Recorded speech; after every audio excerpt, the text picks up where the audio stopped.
Ladies and gentlemen, the story you are about to hear is true. The names have been changed to protect the innocent. Dragnet, brought to you by Chesterfield. For the taste you want, the mildness you want, a really refreshing smoke. Buy America's most popular two-way cigarette, Chesterfield. They satisfy millions.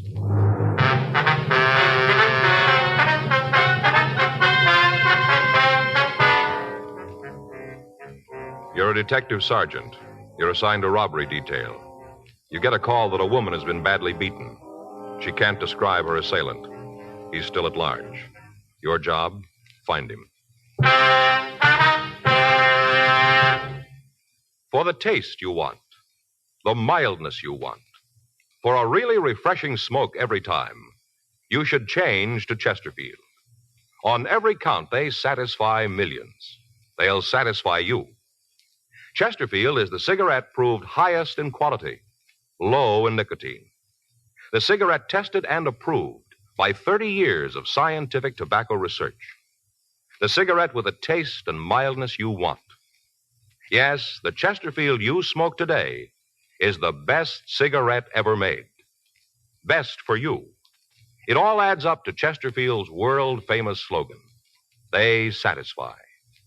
Regular or king size. Try Chesterfield today.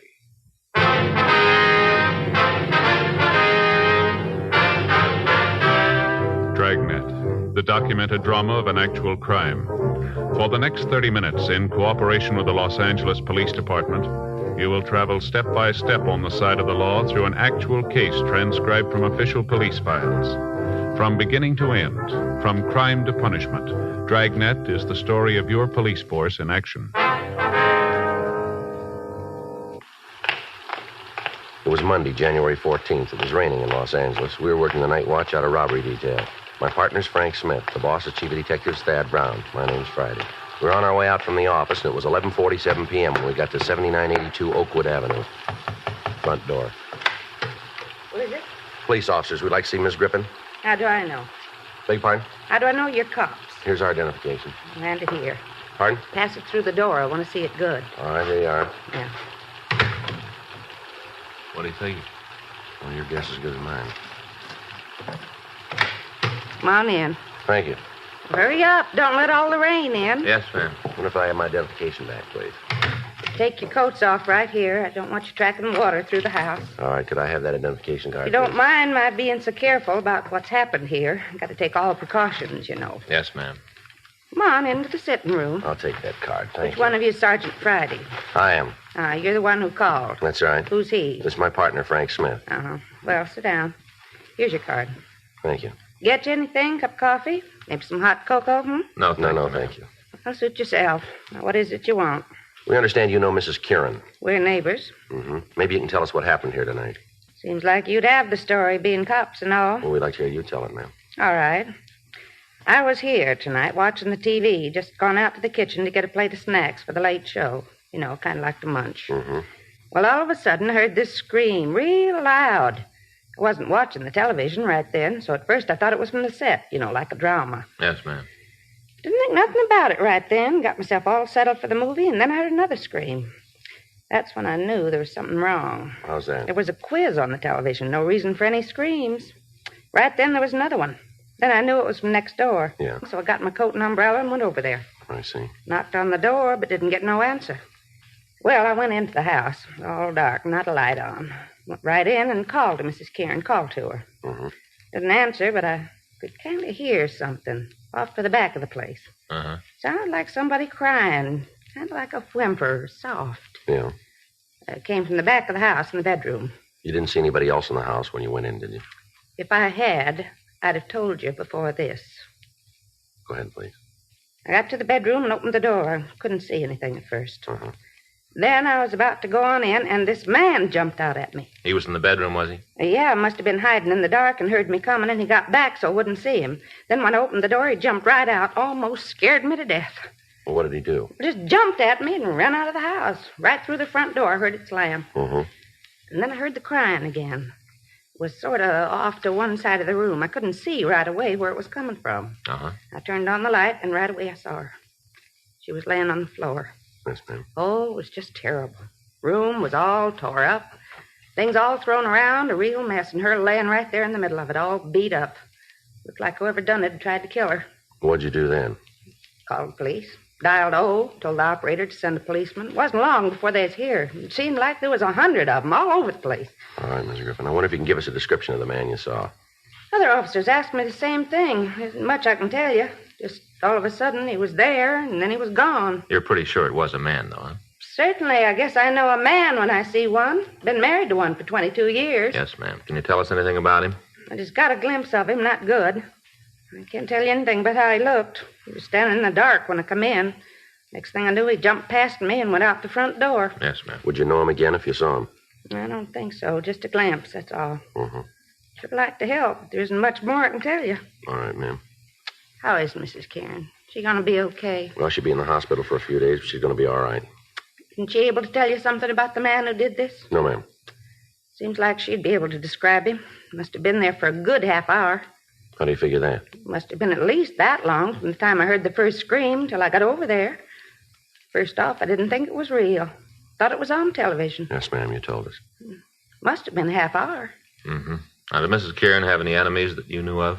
Well, there's some people who didn't like her. A couple right here in the neighborhood, but none of them that would do a thing like this. How'd she and her husband seem to get along? Well, you mean, did they have any fights? Yes, that's right. All the time. Seemed like they was always battling about something.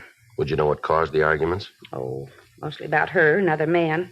He thought she was running around on him. He used to fight about it. A couple of times he said if she didn't stop, he's going to kill her. Was that true? You mean about her and the men? Yes. Well, might have been. For all I know, I didn't pay much mind to their troubles. Seems like I had too many things to keep me busy without getting mixed up in their problems. All right, Miss Griffin, we'll leave our card with you. If you remember anything you think we'd be interested in, we'd appreciate a call from you. And if I think of anything, you get one. Thank you, ma'am. Don't it seem kind of funny to you? Well, what's that? How Mrs. Kieran can't tell you anything about the fella?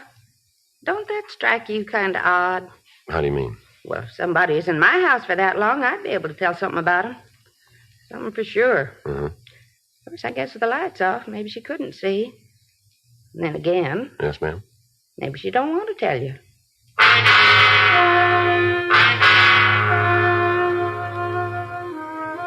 Frank and I drove back to the office and put in a call to Georgia Street Receiving Hospital. We talked to Dr. Sebastian and found that the victim had recovered to the point where she could be moved to her own hospital. We also talked with the officers who were with her. They told us that the woman hadn't given them any new information and that they still hadn't been able to contact her husband. While I checked the crime lab, Frank went down the hall and ran the names Irene and Tom Kieran through R&I. 2:14 a.m. We met back in the squad room. How'd it go in the crime lab? Oh, I got it all here. You want to take a look? Yeah. It's beginning to look like we got a good case against the husband. Yeah? Here. Here's a picture of the room. The woman was found about here. See? Mm-hmm. You can see the way the stuff's scattered all around the place, all through here. Yeah. It looks like robbery. Huh? Well, he wanted it to look that way, maybe. What do you mean? Well, in the dresser drawer here, the boys from the crime lab found $120 in cash. All the thief had to do was open the drawer, and he'd have seen it, too. Oh. Well, how about the entrance? That's something else that doesn't seem to gel. They checked all the windows and doors. There's no sign of any breaking. She must have opened the door for the thief. Well, that means it was somebody Mrs. Kieran knew, huh? Yeah, it kind of looks that way. Anything else we can use? Well, take a look here. Here's a picture of a footprint Lee Jones found in the earth beside the path. The way it looks, the thief left the path when he ran from the house and stepped in the soft dirt. Do us any good? No, not much. The ground was wet. Must have been a good impression, but the rain broke down the walls. It's not much good to us now. That's it, huh? Yeah? Leighton Prince didn't come up with anything. How'd you do? No, nothing on the woman. Husband's got an arrest record. Yeah. Got it right here. Mrs. Kieran had him pinched 18 months ago on a beating charge. Refused to prosecute. Same thing a year ago. And here, besides her complaints, he's been booked for ADW and suspicion 211. Done any big time? No, never drew a conviction. Now, Joe, thing I don't understand, if it was her husband, why doesn't she beef him? She wasn't worried about having him arrested before. I don't know. There's something wrong about it. Well, there's got to be an answer someplace. You tagged the stats office? Yeah, I gave him what we had on the guy. They're going to start a run on the MO in the morning. Better get the rest of this information down to him. Yeah, we can drop it off on the way out, huh? Right. You got that list of the husband's friends? Uh-huh. Well, let's talk to them. Maybe they can tell us where he is. Okay. Hot shot. I'll get it.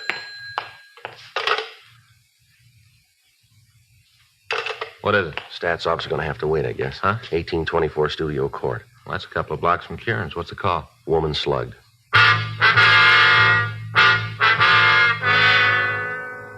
We left the office and we drove over to the address code 3. It was a small house set well back on the lot. When we got there, a felony car out of Hollywood Division had already arrived and the crime lab had been called. The victim was identified as a Mrs. Milo Hudson, age 42. An ambulance was dispatched from Hollywood Receiving Hospital and she was given first aid. She'd been beaten about the head and shoulders. As soon as the attendants had finished, Frank and I talked to her. If you'll just tell us what happened, please. Awful thing. Most awful thing ever happened to me. Yes, ma'am. Did you get a good look at the man? Pretty good. Not real good, but I did see him. Could you describe him for us? How do you mean? Well, how tall was he? I guess about as tall as you. Be about 5'11"? If that's how tall you are. Yes, ma'am. How about his weight? Was he heavy or light? About like him. That'd be about 180, huh? I guess so. I don't know, but I guess that's about what it is. What about his face? Did you see that? Yes, sir. Got a good look. You'd know him again if you saw him, would you? I certainly would. Never forget that face. Not if I live to be 100, I'll never forget it. Now, could you give us a good description of him?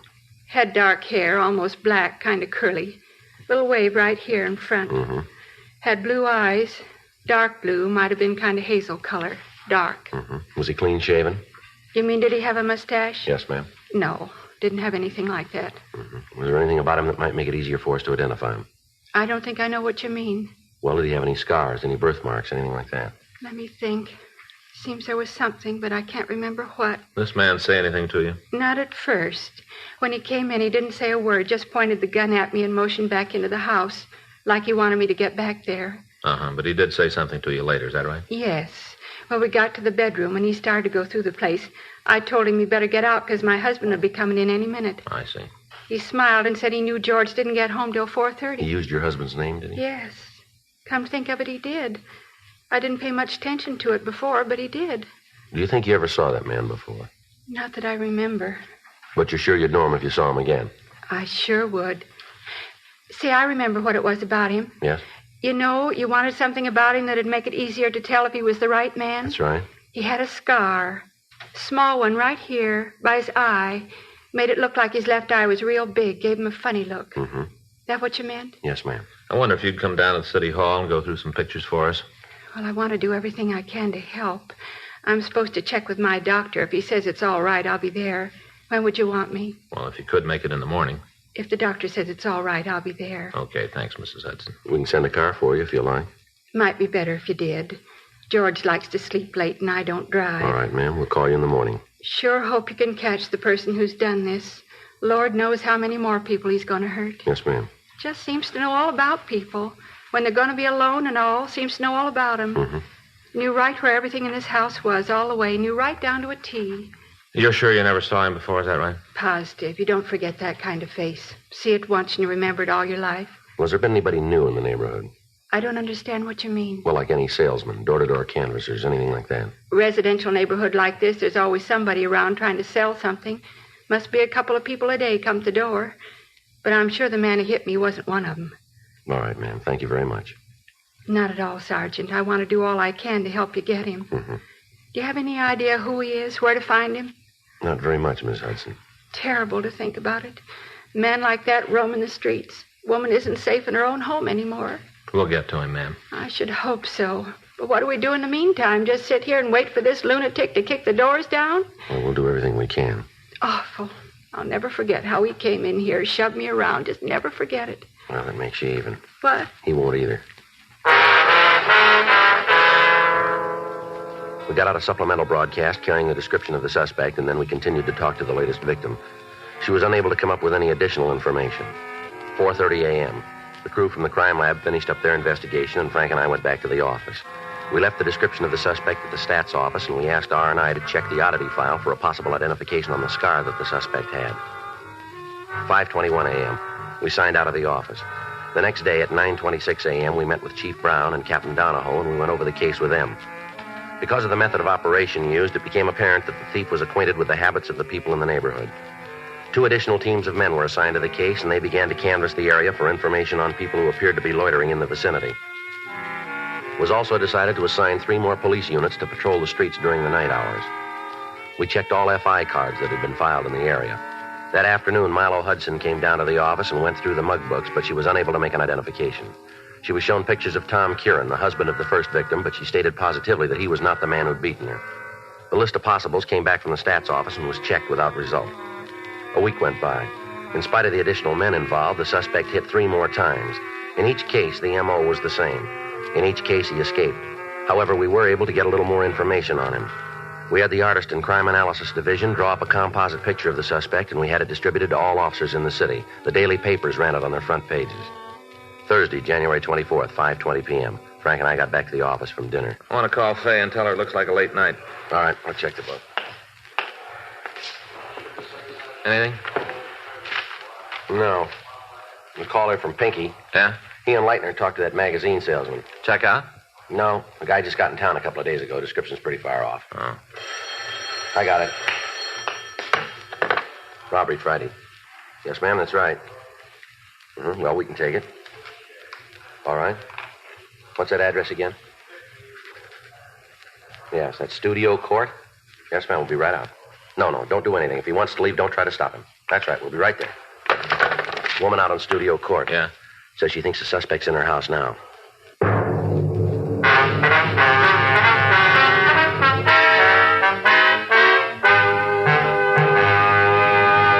You are listening to Dragnet, the authentic story of your police force in action. Meet the Tom Harmons. You know Tom as Michigan's All-American football star, now a top sports announcer. Mrs. Harmon is the motion picture and television star Elise Knox. They're typical of people everywhere who are saying, Chesterfields for me. I like regular-sized Chesterfields. Have for years. They're best for me, at least I think so, because of that Chesterfield quality. That's the way I feel about them, too. I've always smoked Chesterfields. Now I go for the king size. Guess I like a longer smoke. No king-size cigarette satisfies like king-size Chesterfield. For the taste you want, the mildness you want, a really refreshing smoke every time, change to Chesterfield. Regular or king-size, America's most popular two-way cigarette.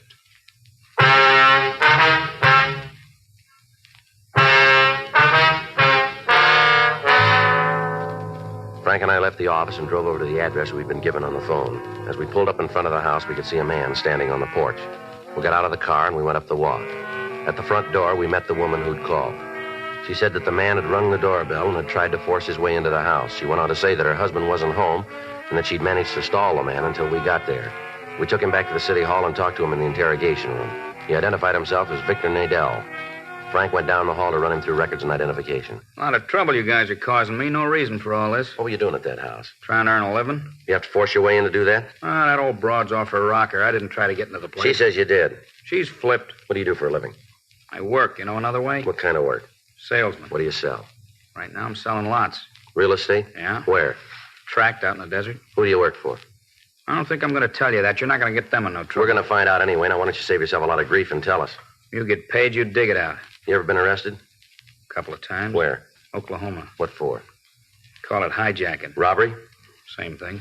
You ever do any time? No, they couldn't nail it down. Where do you live? Got a room down on East 5th, room and privileges. Who do you work for? That's your job. How long you been in town? A couple of months. You been working for this real estate company since you got here? Yeah, I got the job a couple of days after I got off the train. How'd you get it? Answered an ad. You ever see that woman out on Studio Court before? No. You don't know her? I told you. She'd have no reason to tie a bad beef on you, would she? She's doing it, ain't she? It's kind of silly without any reason in it. Well, she's a woman. That's all they need. All right, empty your pockets out on the table here. Why? Come on. We're not playing games here. Empty your pockets. What's this all about? What are you guys trying to prove with all this strong We're trying stuff? to find out why you wanted to break into that house. I told you I didn't break into the house. That old harpy's out of her mind to tell you a thing like that. I don't know why, but she's got it in for me. Wants to see me get into trouble. You said you didn't know her. That's right. You never saw her before. That's what I said. And why'd she build a thing like this? I told you I don't know it's a lie. I walked up to the door and asked if I could talk to her. Just try to talk to her. Right away she starts yelling at me to get away, get off the property. Why didn't you leave then? I wanted to make a sale. You must have figured she wasn't interested. I needed to make a sale. I haven't been doing too good. I had to make a sale or I'd have lost my job. That's the reason to act like a tough guy, isn't it? All I did was try to talk to her, talk her into buying Well, a you lot. got a funny way of doing it.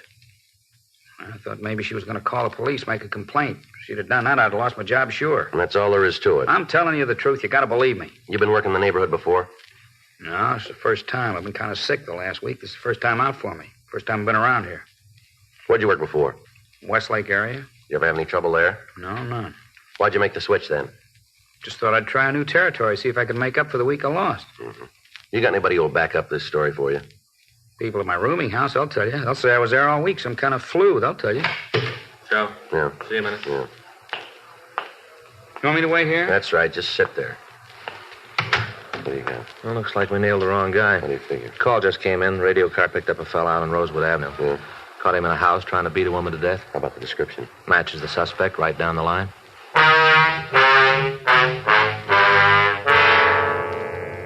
Victor Nadell was booked in at the main jail pending further investigation.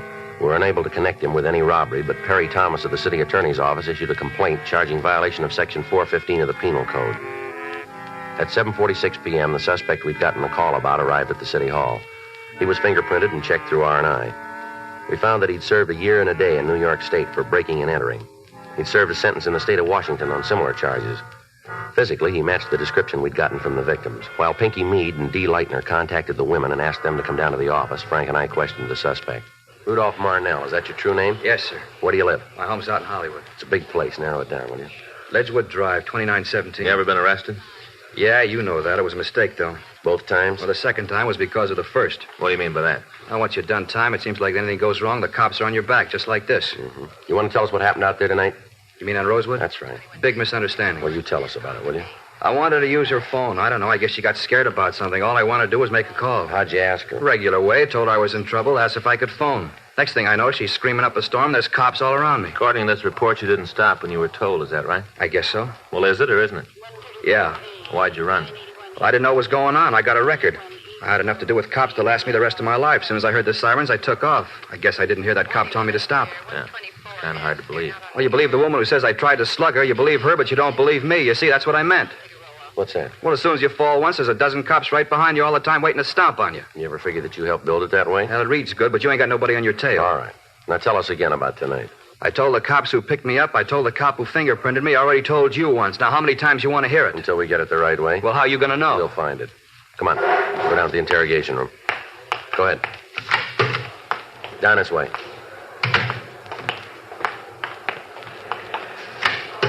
Go ahead, right in there. Sit down. All right, Marnell, now let's clean it up. What do you mean? You know we're going to have no trouble making you on these things. We got the victims on their way down here now. As soon as they identify you, you've had it. So save yourself a lot of time and trouble if you cop out now. I'd like to give you a hand, Sarge. I really would, but there's nothing I can do. I don't know what you're talking about. All right. What were you doing on January 10th? 10th? That's right. What day was that? Thursday. Gee, I don't know. It's a long time ago. It's hard to remember. How about the 11th? Same. I don't remember. The 14th? Yeah, I can tell you about that. All right, go ahead. I got through work and went home. Met the wife. We had dinner and took in a show. You can prove that? Well, sure. Ask my wife. She'll tell you. All right. How about Wednesday the 16th? Blank. You don't remember what you were doing on the 16th of January, huh? No. Is it important? It's going to be for you. How about the 17th? That'd be Thursday? That's right. I stayed home and watched the wrestling on television. You can prove that, can you? Sure. Had some people in to watch the matches. Give us their names, will you? Yeah. Who was wrestling that night? Oh, you want them all or just the main? Well, how about the semi-windup? Now, let me think. Yeah, it was a tag team match between the McLean brothers and the South Twins. You're sure? I'm positive. How about the 19th? What'd you do then? 19th. That would be Saturday. Well, I'm off Saturday. I don't remember too good. Probably came home, sat around the house, drank beer, and loafed. Mm-hmm. That was Saturday the 19th. Yeah, the 19th. How about Monday the 21st? I bowled that night. Where? Lane's out on Sunset. Bowl there all the time? Yeah. You bowl every Monday night? No, not every week. Usually it's on Tuesday. Why'd you change this week? Well, some of the guys couldn't make it Tuesday, so we changed the day. Mm-hmm. Anything special to you about January 14th, 17th, 21st?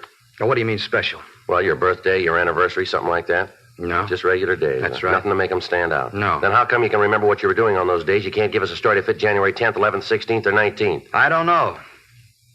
What are you guys trying to get me to say? What are you trying to get at? The truth. Well, I'm giving it to you. We can't see it. How come you remember those days? I don't know. I just do. It's kind of funny. I couldn't remember what I was doing last week. I'd have to sit down and think about it. You didn't even have to try to remember. You knew right away, didn't you? Like it was important for you to remember. You keep trying to build an alibi, don't you? Look, you asked me where I was. I told you. Let's have the names of the people you say you're with. You going to talk to That's them? right. Well, maybe they won't remember. I think they will. But what happens if they don't? Then you're in big trouble. You're holding a lot of it right now. Let's have the names. Sure, I haven't got nothing to worry about. I'll give them to you. Here's a pencil. Paper there. I don't know all the addresses. We'll look them up. You're going to have to talk to them, huh? Sure. What's the matter? You think they won't stand behind you? No, it's not that. And what is it? Well, just that they don't know I've done time. Maybe when they find out, they'll try to get me. Say they weren't with me, they might do that. Yeah, like that woman tonight. Yeah, just like that. People don't like you much, do they, Marnell?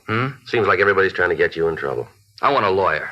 You want to check, Frank, see if the victims are here? Yeah. Well, what's going to happen now? Well, we got some people we want to see you. Who are they? The women you beat up. No, you can't make me on those jobs. We think we can. Yeah, well, you just try. You take this thing into court, and they're going to throw it right out. That's the way you got it figured, is it? That's right. Go ahead, Frank. Bring him in. All right. I said I want a lawyer. What? I said I want a lawyer. Yeah, well, you'll get one. Yeah, and a jury. I want a jury trial. You got a choice. You bet I have. You bring all these women down here to point me out, well, it isn't going to work. A bunch of people who don't like me, causing me trouble. People who don't like me. I want a jury trial, a judge and a jury. All right, you'll get them. I'll make you a bet. They won't like you either.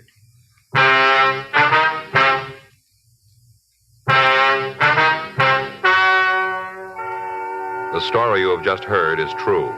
The names were changed to protect the innocent. On May 16th, trial was held in Department 98, Superior Court of the State of California, in and for the County of Los Angeles. In a moment, the results of that trial. Now, here is our star, Jack Webb. Thank you, George Fenneman. The Chesterfield you smoked today is the best cigarette ever made, and best for you. Now, that's a fact. And to my way of thinking, it's the very reason for you to change to Chesterfield.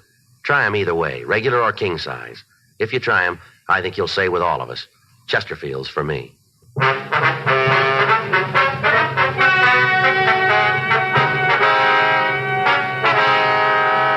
Rudolph August Marnell was filed on for 4 counts of robbery in the first degree, 5 counts of burglary in the first degree, and 5 counts of assault with intent to do great bodily injury. He was found guilty by a jury trial on all counts and received sentence as prescribed by law. Robbery in the first degree is punishable by imprisonment for a period of not less than 5 years. Burglary in the first degree is punishable by imprisonment for a period of not less than 5 years. Assault with intent to do great bodily harm is punishable by a term of from 1 to 20 years in the state penitentiary.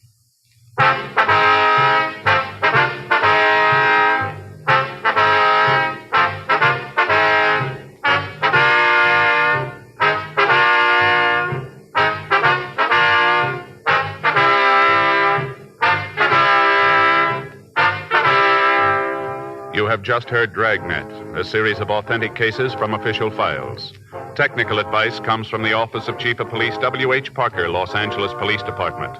Technical advisors, Captain Jack Donahoe, Sergeant Marty Wynn, Sergeant Vance Brasher. Heard tonight were Ben Alexander, Virginia Gregg, Helen Cleve. Script by John Robinson. Music by Walter Schumann. Hal Gibney speaking. Watch an entirely different Dragnet case history each week on your local NBC television station. Please check your newspapers for the day and time. Chesterfield has brought you Dragnet, transcribed from Los Angeles. Filter cigarette smokers, here is headline news. Nationwide demand for L&M filters drops price. Now you save up to 4 cents a pack, 40 cents a carton. Now everyone can afford America's highest quality and best filter tip cigarette. Remember, only L&M's have the miracle filter tip containing alpha cellulose. You get much more flavor, much less nicotine. Buy L&M filters, the distinctive monogram cigarette at the new low price. L&M filters.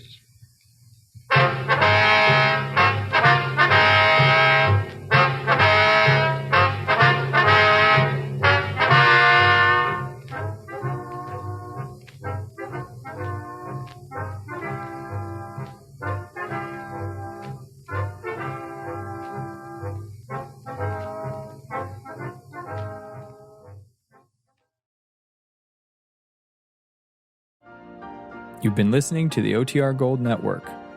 Find more classic radio at otrgold.com.